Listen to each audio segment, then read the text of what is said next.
Notre célébration aujourd'hui coïncide avec la fête du Saint-Sacrement, du corps et du sang de Jésus. Mais c'est un mystère qui nous rassemble à chaque Eucharistie.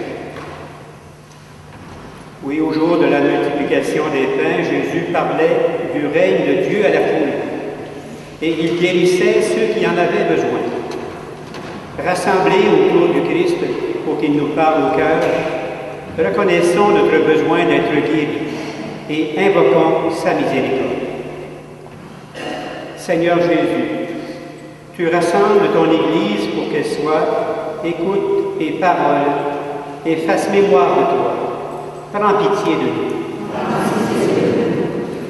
Ô Christ, nous t'offrons le pain et le vin où tu redonnes ton corps et ton sang. Prends pitié de nous. Seigneur, par le mystère de l'Eucharistie, tu fais de nous des signes vivants de ta présence.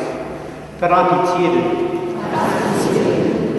Que Dieu Tout-Puissant nous fasse miséricorde, qu'il nous pardonne nos péchés et nous conduise à la vie éternelle. Chantons maintenant la gloire de Dieu.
Seigneur Jésus-Christ, dans cet admirable sacrement, tu nous as laissé le mémorial de ta passion.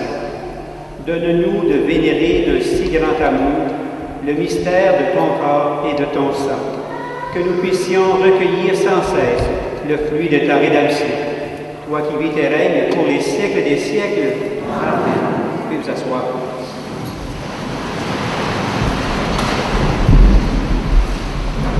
Les lectures d'aujourd'hui nous rappellent que Jésus nous rassemble autour des deux tables, de la parole et de l'Eucharistie.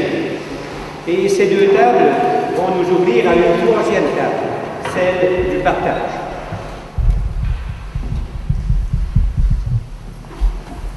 Lecture du livre de la Genèse. Comme Abraham revenait d'une expédition victorieuse contre 4 rois, Melchizedek, roi de Salem, fit apporter du pain et du vin. Il était prêtre du Dieu très haut. Il prononça sa bénédiction. Béni soit Abraham par le Dieu très haut, qui a fait le ciel et la terre, et béni soit le Dieu très haut, qui a livré tes ennemis entre tes mains. Et Abraham lui fit hommage du 10e de tout ce qu'il avait pris. Parole du Seigneur. Nous rendons grâce à Dieu.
Lecture de la première lettre de Saint Paul apôtre aux Corinthiens.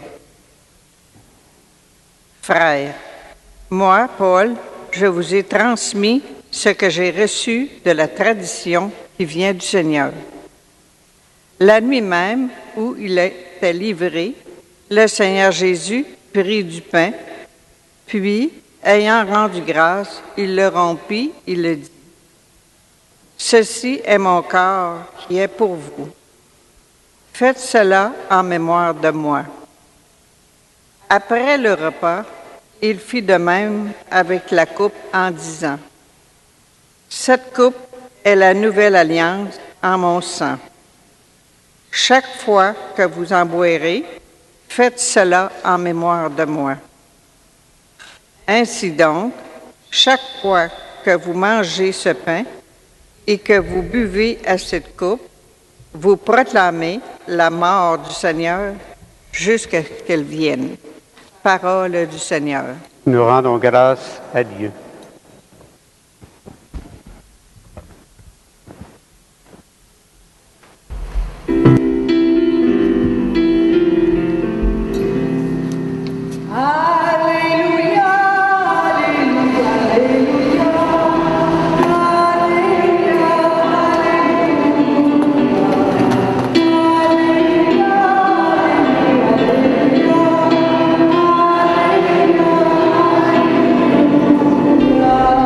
Seigneur Jésus, qui mange de ce pain vivra pour toujours.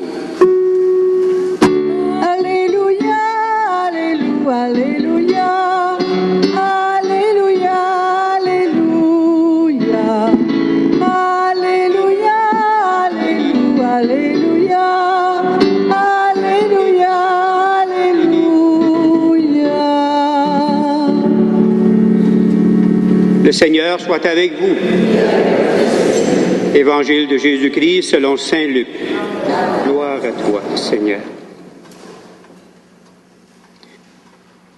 Jésus parlait du règne de Dieu à la foule et il guérissait ceux qui en avaient besoin.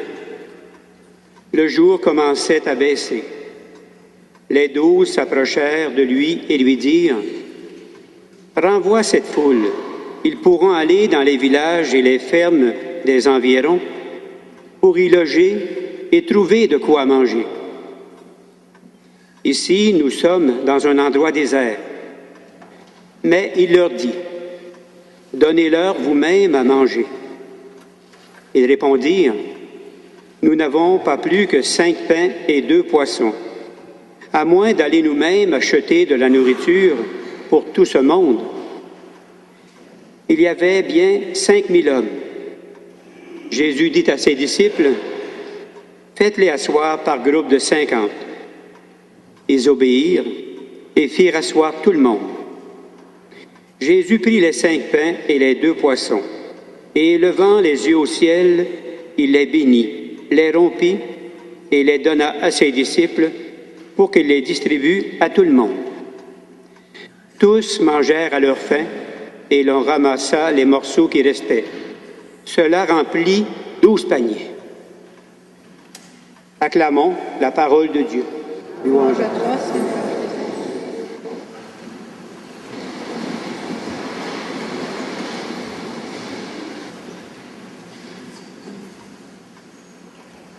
Tu es le pain vivant venu du ciel, Seigneur Jésus. Qui mange de ce pain vivra éternellement. Dans la première lecture que nous avons entendue, la rencontre de Melchisédek et d'Abraham et le geste qu'il pose sont associés à l'Eucharistie. Le psaume, fait référence, que nous n'avons pas entendu, mais que je vais le passer. Ça. Dans la deuxième lecture, plutôt, Paul rappelle l'institution de l'Eucharistie. Et dans l'Évangile, plusieurs éléments de la multiplication des pains font allusion aussi à l'Eucharistie. Alors, quel lien y a-t-il entre la fête Dieu, appelée aussi la fête du Saint-Sacrement, et la multiplication des pains et des poissons qu'on a entendu dans l'Évangile? Quel lien peut-on faire entre la présence réelle du Christ et dans le vin et le pain consacré et le geste de Jésus pour nourrir 5000 hommes Avant de raconter que Jésus parlait du règne de Dieu à la foule, Luc dit dans le verset précédent, « Quand les apôtres vinrent, ils racontèrent à Jésus tout ce qu'ils avaient fait. Alors Jésus, les prenant avec lui, partit à l'écart dans une ville appelée Bethsaïde. » C'est un peu ce que nous faisons au début de chaque messe. Comme les apôtres, nous nous rassemblons autour de notre Maître, Jésus, et nous prenons le temps de lui raconter ce qui nous habite. Et quand la procession d'entrée commence, nous laissons le Christ ressuscité nous rassembler autour du Père. Alors, à chaque Eucharistie, Jésus nous amène à l'écart. Et le récit de l'Évangile se poursuit. La foule s'en aperçut et le suivit. Il leur fit bon accueil. Il leur parlait du règne de Dieu et guérissait ceux qui en avaient besoin. Cela ressemble beaucoup à la préparation pénitentielle du début qui nous amène autour de la table de la parole et de l'homélie. Et quand les 12 s'approchent de Jésus, où le jour commençait à baisser, il leur lance la même invitation qu'il a reçue le soir de Pâques, de la part des disciples d'Emmaüs. « Reste avec nous, le soir approche, et déjà le jour baisse. » Et par la suite, les gestes que pose Jésus sont ceux qu'il fera le soir du jeudi saint. Jésus prit les 5 pains et les 2 poissons, et levant les yeux au ciel, il les bénit, les rompit et les donna à ses disciples. La multiplication des pains annonce bel et bien le mystère de l'Eucharistie. Alors, dans ce récit d'Évangile, nous découvrons le sens profond du sacrement qui nous rassemble et la transformation que la parole de Jésus opère chez ses disciples. Ceux-ci voulaient que Jésus renvoie la foule, mais Jésus met ses disciples au défi. « Donnez-leur vous-même à manger. » Les disciples sont un peu bouleversés par ces paroles de Jésus, sachant bien que cela est impossible pour eux. La parole de Dieu que nous entendons le dimanche, elle nous dérange parfois, et c'est normal. Et nous voyons que les disciples acceptent de faire asseoir les gens pour leur distribuer ce que Jésus leur donne.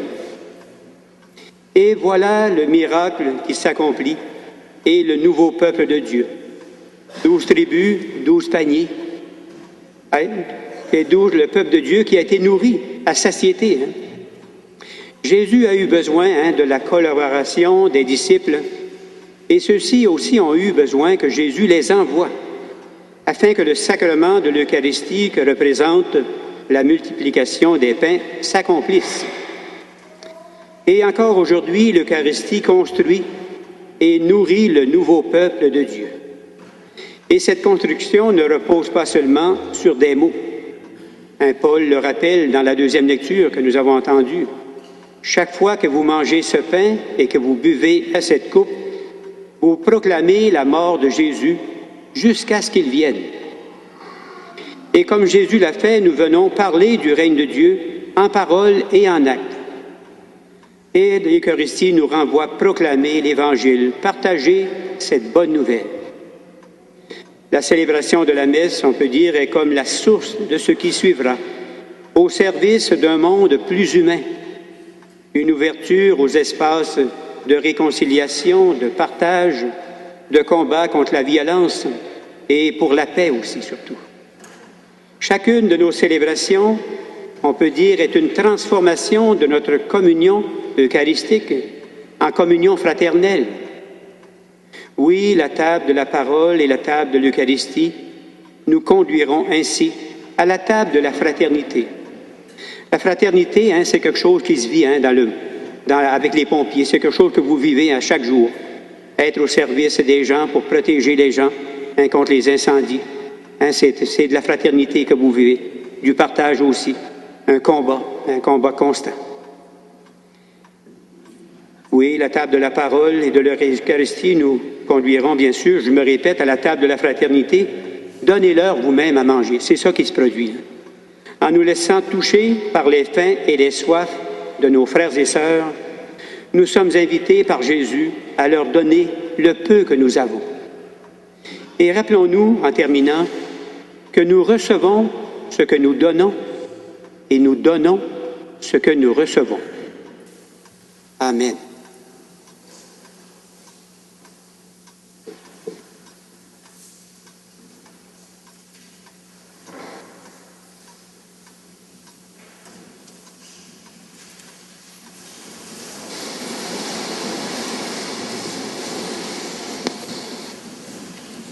Redisons maintenant ensemble notre foi en ce Dieu qui se révèle à nous comme un Dieu Père, Fils et Esprit Saint. Je crois en Dieu, le Père Tout-Puissant, Créateur du ciel et de la terre, et en Jésus-Christ, son Fils unique, notre Seigneur, qui a été conçu du Saint-Esprit, est né de la Vierge Marie, a souffert sous Ponce Pilate, a été crucifié, est mort, a été enseveli, est descendu aux enfers. Le troisième jour est ressuscité des morts, est monté aux cieux, est assis à la droite de Dieu, le Père Tout-Puissant, d'où viendra juger les vivants et les morts. Je crois en l'Esprit Saint, à la Sainte Église catholique, à la communion des saints, à la rémission des péchés, à la résurrection de la chair, à la vie éternelle. Amen. Les 12 ont été attentifs aux besoins de la foule qui entourait Jésus. Parce qu'ils se sont approchés pour lui en parler, celui-ci multiplia les pains, et tous furent rassasiés. Comme eux, présentons au Christ ressuscité les besoins du monde et de l'Église. Après chaque intention, nous répondrons « Ô Seigneur, donne-nous ton pain de vie ». Pour la victime de guerre et de conflits, afin que Dieu suscite chez tous les peuples des artisans de paix durables et véritables. Prions. Ô Seigneur, donne-nous ton pain de vie.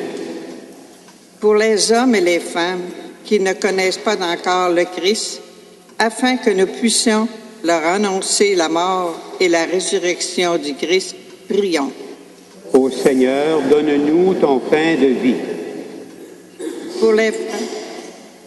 Pour les femmes et les hommes qui croient au Christ, mais délaissent parfois nos assemblées eucharistiques, afin que nous sachions les inviter avec joie à la table du Seigneur. Prions. Ô Seigneur, donne-nous ton pain de vie. Pour tous ceux et toutes celles qui fréquentent assidûment les tables de la parole et de l'Eucharistie, afin qu'ils se sentent appelés à témoigner du Christ chaque jour. Prions. Ô Seigneur, donne-nous ton pain de vie. Pour notre communauté chrétienne, afin que nous soyons attentifs aux besoins de toutes et de tous, et que nous les annoncions fidèlement, la bonne nouvelle du salut. Prions. Ô Seigneur, donne-nous ton pain de vie. Dieu notre Père, tu ne cesses de nous rassembler autour de cette table pour nous nourrir du Saint-Sacrement du corps et du sang de ton Fils. Permets, nous t'en prions, que nous devenions ce que nous recevons, le corps du Christ. Ainsi, nous aurons à cœur d'offrir à celles et ceux qui croisent notre route celui qui habite en nos cœurs, Jésus, le Christ, notre Seigneur. Amen. Je t'invite à vous asseoir.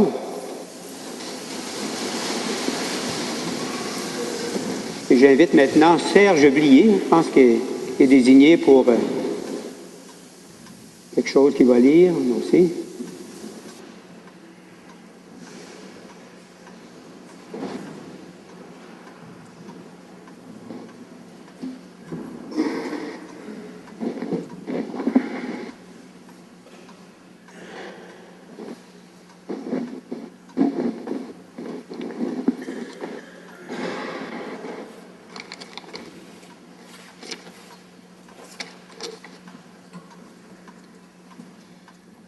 Donc, nous allons débuter avec la prière du pompier.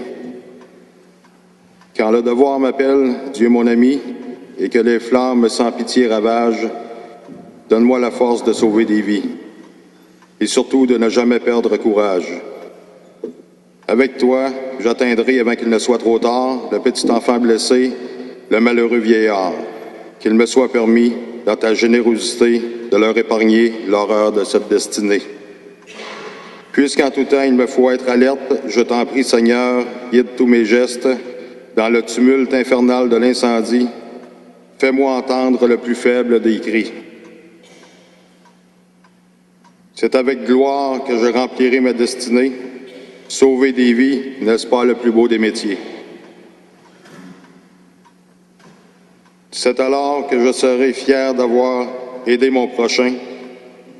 S'il arrivait que par ta volonté, ma vie je sois obligé de donner, je te prie de veiller sur les miens et de bénir en moi le pompier qui est tien. Amen. Amen.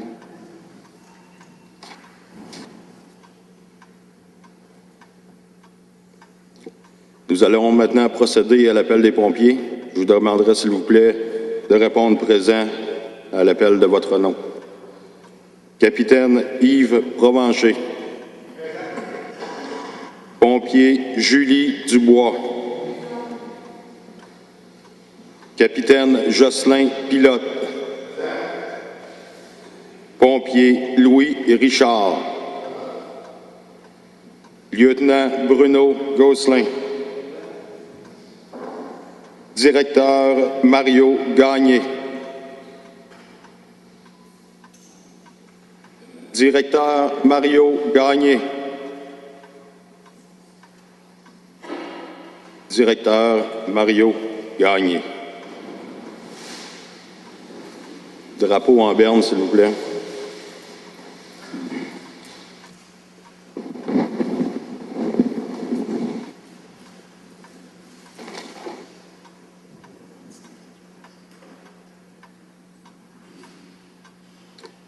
Aujourd'hui, nous voulons profiter de l'occasion pour remercier et surtout rendre hommage à celui qui, au cours des 5 dernières années, nous a permis à tous de grandir au sein du service incendie régional de l'Érable, Monsieur Mario Gagné. Monsieur Gagné nous a quittés le 2 janvier 2013 à l'âge de 57 ans. Il a été notre directeur de juin 2007 à novembre 2012. Avant de joindre la grande famille du service incendie régional de l'Érable, M. Gagné a fait partie de la brigade incendie de Saint-Joseph-de-Beauce. Tout au long des 33 années passées dans le domaine de l'incendie, il a occupé les fonctions de directeur, de capitaine, d'enquêteur, d'instructeur et de pompier. Il bénéficiait d'une grande expertise, laquelle il n'a jamais hésité à nous transmettre. Soulignons qu'il a également travaillé en sécurité civile pour la MRC Les Aides-Chemins, en plus de passer 17 ans au service de la centrale d'appel d'urgence Chaudière-Appalaches. Monsieur Gagné était un infatigable travailleur. Il était dévoué, généreux et adorait son métier. Il était reconnu pour ses qualités d'homme de cœur. Il prenait le temps d'expliquer, d'aider, de guider chacun d'entre nous afin que nous devenions toujours meilleurs dans notre métier de pompier. Pour certains, c'était un père, un frère, un confident, un collègue, un ami et même un héros. Bref, il a laissé sa marque aux yeux de tous.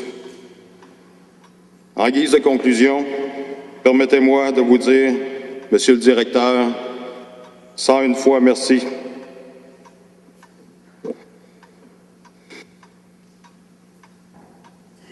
Vos petits gars de la MRC de l'Érable.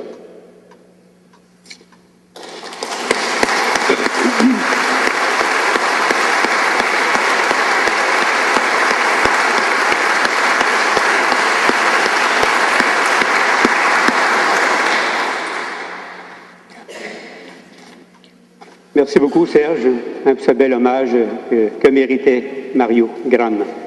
Merci beaucoup.